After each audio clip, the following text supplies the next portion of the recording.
Well, hello. It is so good to be here with you all. God is amazing to me. We just sang it, right? Jesus, Jesus, He makes the darkness tremble. He conquers our fear.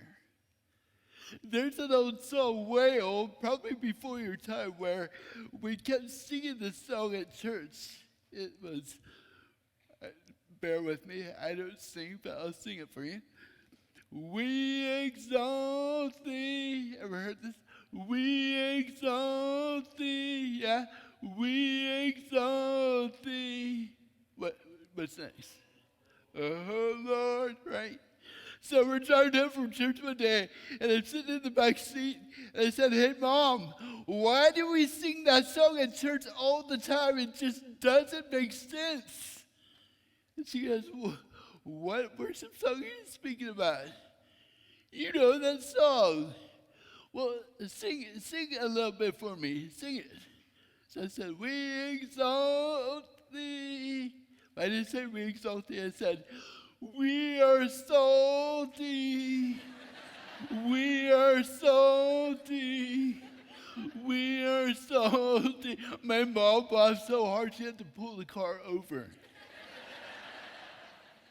That's what you think we're singing? Yeah! That's not what we're singing. We're singing, "We exalt thee." We honor the Lord with all glory because of what He's done for us. We exalt thee. Oh. But then later as an adult, I was reading scripture, and it says in Matthew that we are the salt of the earth. So we are salty, right?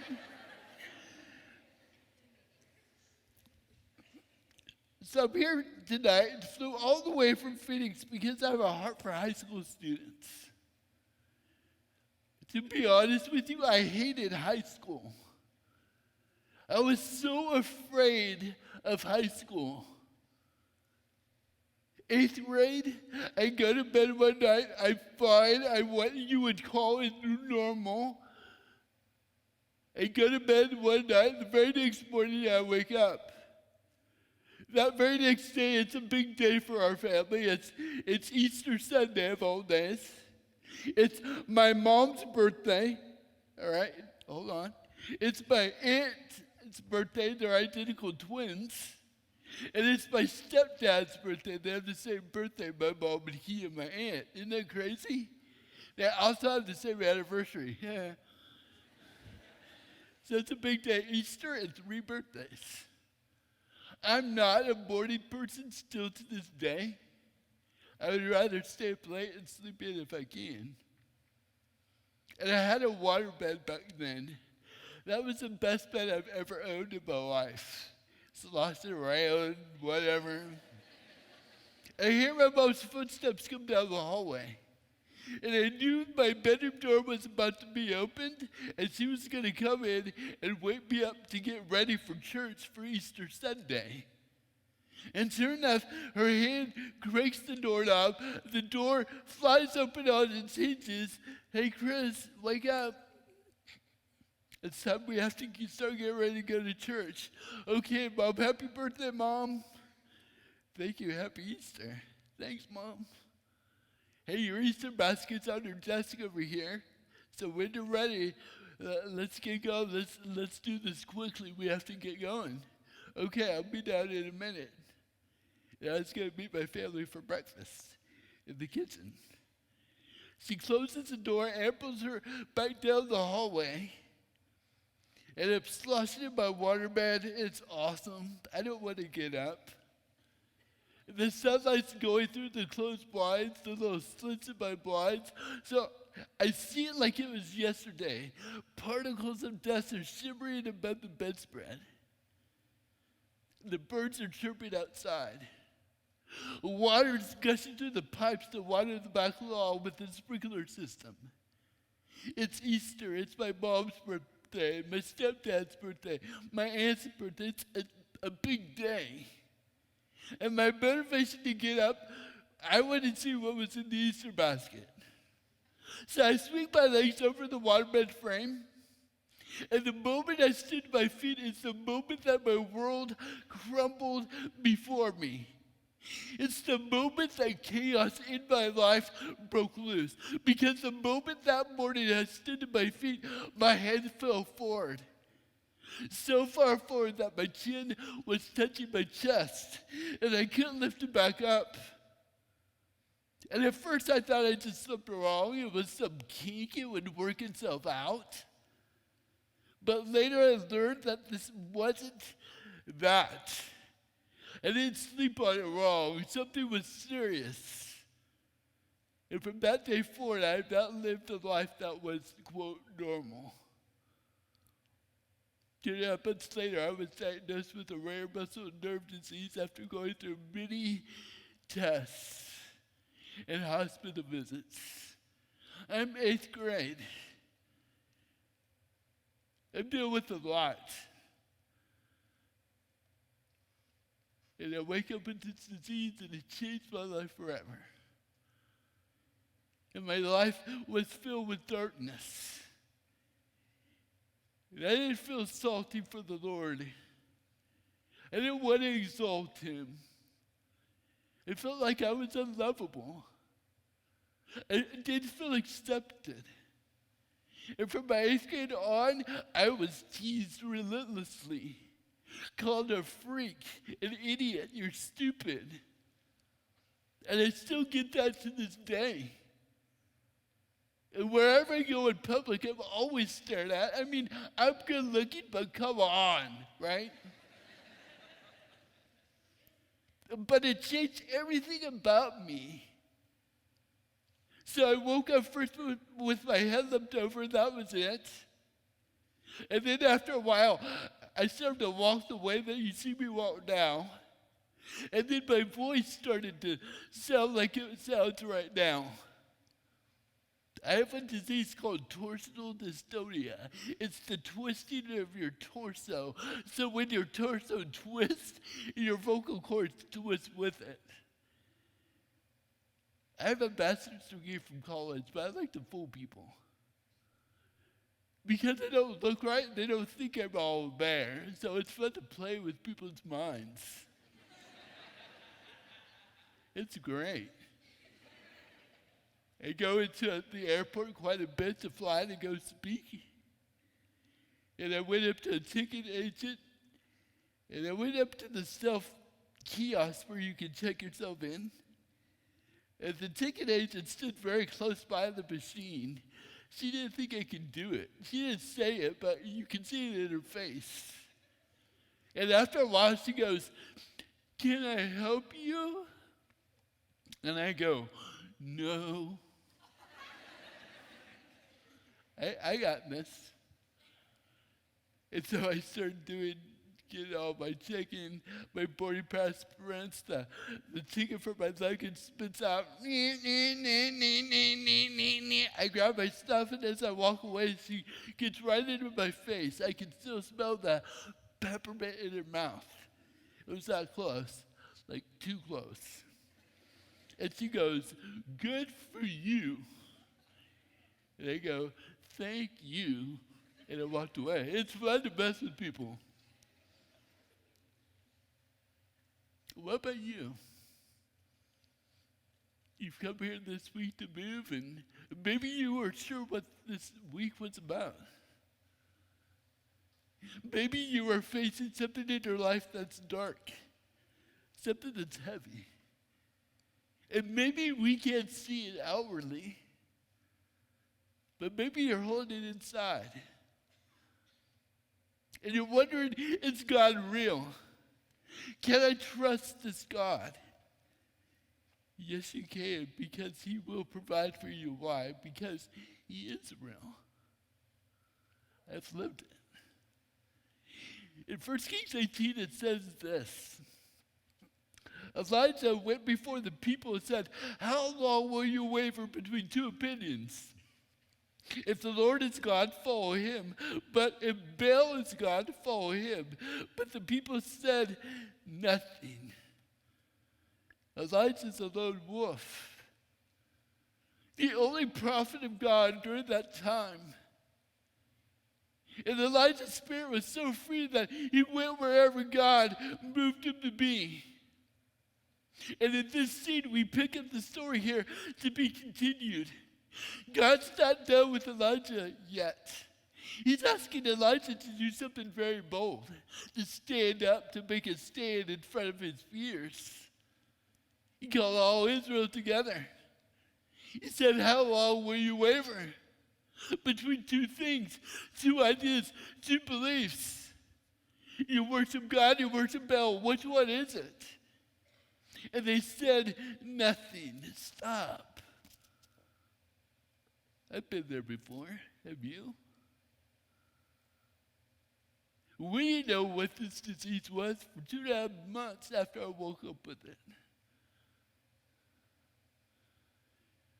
We drove to the San Francisco Bay Area, to the city, San Francisco, to the university, the medical center there, world-renowned.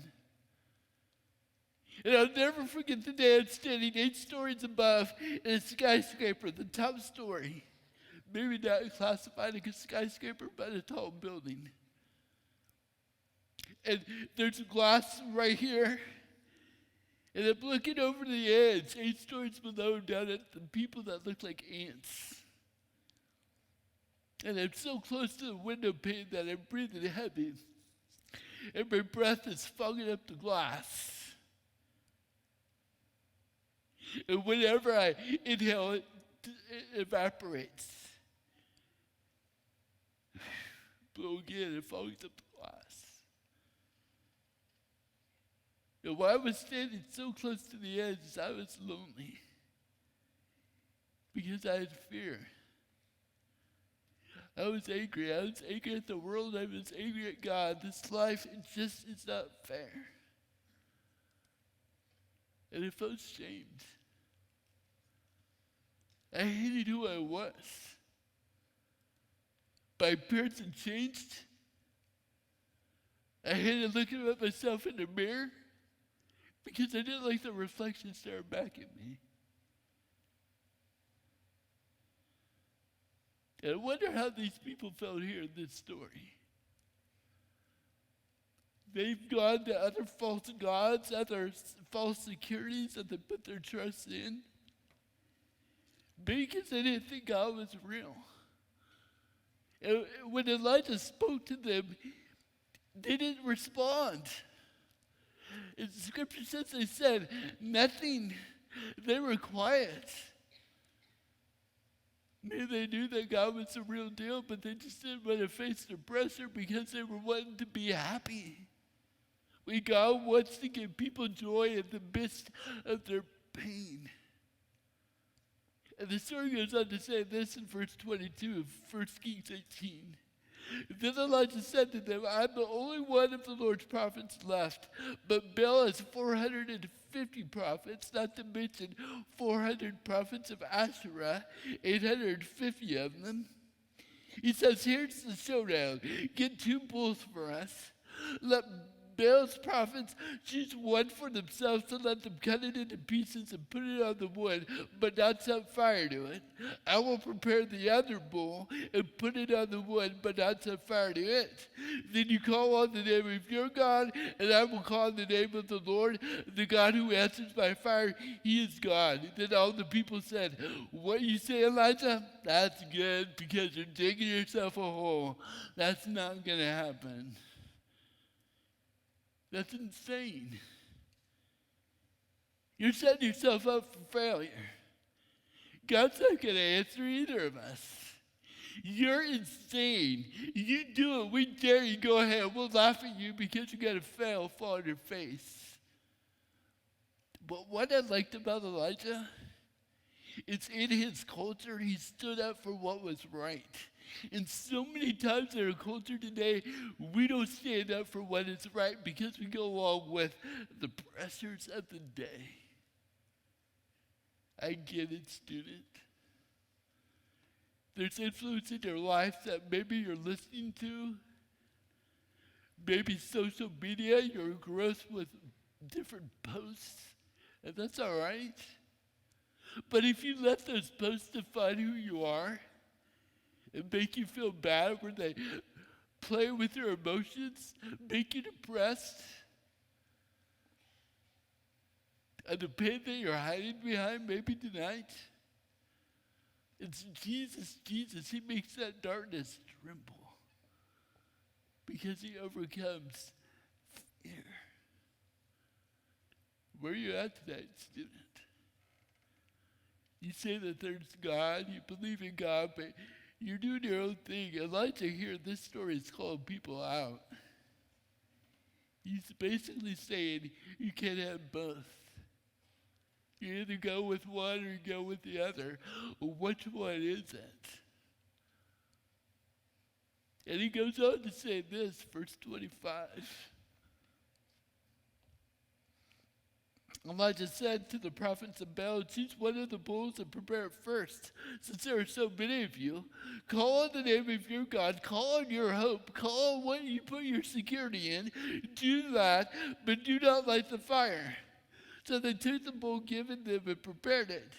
Then they called on the name of Baal from morning till noon. Baal, answer us, they shouted. But there was no response. No one answered, and they danced around the altar they had made. In these verses, there's the word call and the word altar. Elijah told them, call out to your false hope. Call out to him. So they shouted, oh, Baal, save us, save us. What do you respond to when it calls you out? As a prayer pressure, because of your loneliness, because of your fear, because of your anger, because of your shame? Do you go towards something that will give you happiness to minimize that pain? And you want God to lead you in a different direction that will give you joy? Because there's a difference, students, between being happy and being joyful. You can have both, but happiness is fleeting. But joy is forever. So I'm diagnosed with this rare muscle nerve disease in 8th grade. I wear a neck brace for about a month because I had this huge lump on the back of my neck. I didn't want people to stare at me, so I wore it, hoping that they would think I was in a car wreck, and therefore the injury would be temporary when I knew it was permanent. And maybe if I wore that neck brace, they wouldn't stare at me as much.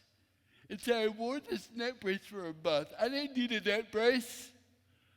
It wasn't going to help anything. It was cosmetic. I wanted to hide behind my pain. And eventually I took that neck brace off because I realized that's not where God was calling me.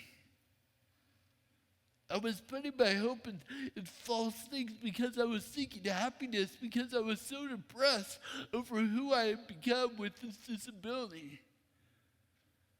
It was hard to understand me. It was hard to walk around. And by the time I was a senior in high school, you know where I was? I was confined to a wheelchair. I sat in a wheelchair for 5 years.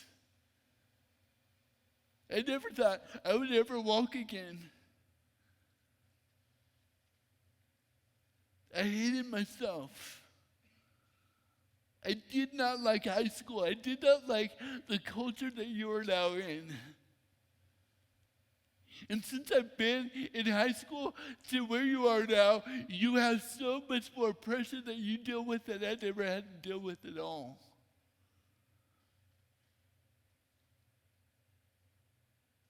What are you calling on tonight? What is that power that you're giving to whatever that hope is? That you're starting to dance around it like it's the altar of your life. God wants you. God wants to care for you. And what I've learned in my life journey, student, and I know this is hard to hear, God doesn't speak in moving sound systems. He speaks in a whisper. He speaks in your life because your life is a process. It's something that's always to be continued. And I want you to know that whatever your circumstances right now, He knows your hurts. He knows your pain. You may not feel like God is real at all because you don't feel like He's there. I get it. I wavered. I wavered between two opinions because God was not showing up. Lord, I ache. I'm hurting. Are you really out there? Are you really real? Can I trust that you will provide for my life? Because this is something I didn't sign up for. I'm ridiculed everywhere I go. People misunderstand me. I don't like this. Where are you at in life, student, tonight? What are you screaming out to? What are you dancing around, so to speak, that has become your altar other than God? Elijah has a big task here in this story. He's the only one standing up for what he knows is right and true. Why? Because he loves his people.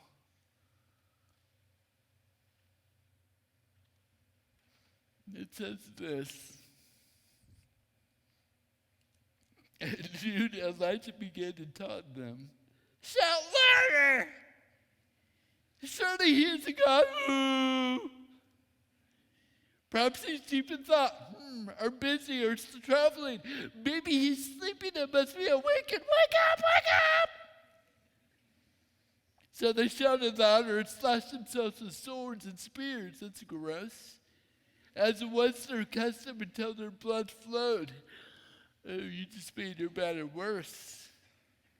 Midday passed and they continued their frantic prophesying until the time for the evening sacrifice, but there was no response.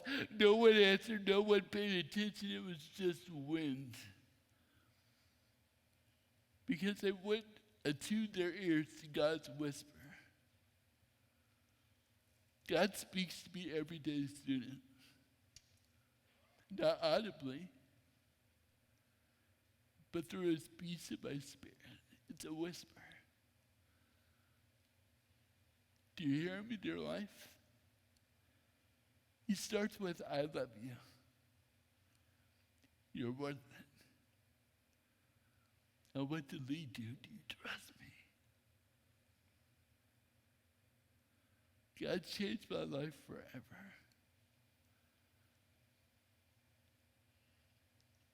And I started committing my life to Jesus Christ, even when I was sitting in the confines of a wheelchair. Because I never thought I would ever walk again. And I say, you know what, Lord? If this is how life is going to be for the rest of my life, and I sit in this wheelchair forever, okay. I don't like it, but okay. Show me what you want to do in my life as a result. Let's roll. It's a can't walk. And God began to show up. I was never expected to get out of a wheelchair at all. And I started swimming in college. Started out with a life jacket. I love the backstroke because you can breathe whenever you want to breathe. And I'm pretty secure in that life vest. I ain't going anywhere. My PE teacher gets in one day and she starts swimming up to me because I'm at the deeper end of the pool. You know when people swim up to you, they create a wake, and then if your mouth is open, you swallow all that water. Get out of it! She goes, today's the day. All excited like a kid. She's old. I said, today's the day for what? I'm doing my thing in my backstroke. Get away from me. You have cuties, whatever. Go home. Today's the day I'm going to take the life vest off of you and teach you to swim like you could when you were younger. Right? I heard it. Get away from me. I heard you. You know what I did? I stopped the backstroke. I got up, started doing this. I said, today is not the day. And I fell back and kept going. And she said, why not? Because I'm comfortable here. I have a life vest on me. I ain't going anywhere. That's right. You're too comfortable. I want to take that life vest away from you so that you trust. And she took the life jacket away from me and taught me to swim like I could when I was younger. Then they put me up in the water where I can take steps. They move my arms in front of me, and I began to walk in the water, not on the water, but in the water. And that became a very therapeutic thing. And after about 2.5 years of swimming, I wasn't expecting this. I was walking like I am right now. And I tell people, thanks. You know what I tell people? I tell people I'm healed. Healed? You're not healed. Look at you. You know what I tell them? You're not healed either. Look at you. Because we all have problems, right? We all have pain. And I'll close with this. You guys have been awesome. I said awesome. Verse 30, then Elijah said to all the people, because the prophets of Baal were getting nowhere, they were screaming at something that wasn't answering them. Then Elijah said to all the people, come here, get over here, come here to me. They came to him, and he repaired the altar of the Lord, which had been torn down. Elijah took 12 stones, one for each of the tribes descended from Jacob, to whom the word of the Lord had come, saying, your name shall be Israel. And with the stones he built an altar in the name of the Lord, and he dug a trench around it large enough to hold 2 seahs of seed. That's 24 pounds. That's crazy. He arranged the wood, cut the bull into pieces, and laid it on the wood. And then he said to them, fill 4 large jars with water, poured on the offering and on the wood. Do it again, he said, and they did it again. Do it a third time, he ordered, and they did it the third time. The water ran down around the altar and even filled the trench. This is what I like about this. It's the ending of his sermon of an analogy that he's using with these people so that they understand. He begins to build the altar out of all the rubble because they'd gone to false gods. And he doesn't say anything as he's rebuilding it. It is a sentimental piece of symbolism. He uses 12 stones to symbolize the 12 tribes of Israel.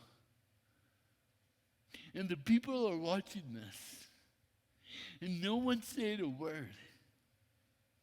And Elijah constructs an altar that is true to the Lord God Almighty. And as he's doing it, he's been symbolism in it. Because he wants to turn the hearts of the people back to him. And to make matters even more seem like they were going to be impossible, there's 4 large jars of water, jugs of water that they would throw over the wood. And they did it 3 times. It's 12 large jars of water. 12 times of Israel, 12 large jars of water. And fire came down on Elijah's altar, burned everything, and even licked up the water that was in the church around it, saturating that altar because our life needs to be saturated with God. He wants to be the center of all our altars. But soon I get it. Your days can be dark. I get it. There's peer pressure that you deal with as a high school student. Acceptance. Fitting in. You feel lonely. You feel afraid. You feel angry. You feel shame. And Elijah wanted to put these people back on the right track. because they were off base. They knew the Lord, but they didn't recognize his voice anymore because they were so far down the track that they were distancing themselves from God. In my wheelchair, I was distancing myself from God because I didn't think he was real. And I came to the point when I was in the wheelchair that I committed my life fully to him, never thought I would ever walk again. And God has caused me to do that. Maybe it's time to take the life vest away. Maybe it's time to get rid of the routines of your life that make you so comfortable, but they're taking you away from God. Jesus is our hope. Jesus is the answer that God has provided for all of us today, to forgive us of our sins. Jesus came to earth, I call him God in a bod, to live life, humanity like we live it. And he walked around in life struggling through things that broke him. Why? Because he wanted to relate to people. He wanted to give us saltiness back so that we could exalt him. So where's your life tonight? Are you on the right track with God? Are you wavering between two sets of beliefs or opinions? Are you wanting to let go, give up of what you've been clinging to go to what's real? And trust God with all your life? Today you're going to have that opportunity. I'm going to ask the band to come back up, and I just want to close this out in prayer.